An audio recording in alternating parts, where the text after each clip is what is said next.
ارتفاعات كبيرة في أسعار الدولار والعملات. السلام عليكم ورحمة الله وبركاته.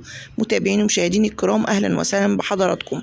قبل ما نبتدي الفيديو أتمنى الاشتراك في القناة وعمل اللايك فضلا وليس أمرا.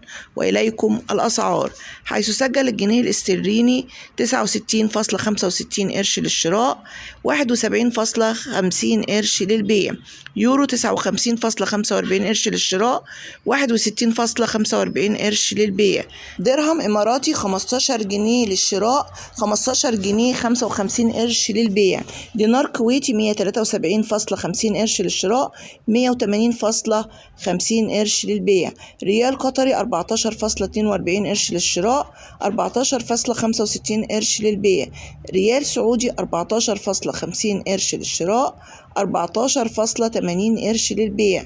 دولار أمريكي سجل أعلى سعر في السوق السوداء ووصل 55.71 قرش للشراء، 56.65 قرش للبيع. والسعر متغير من مكان إلى مكان ومن وقت إلى آخر، ولا ننصح بالتداول عبر السوق السوداء. نحن مجرد عرض الأسعار فقط لا غير.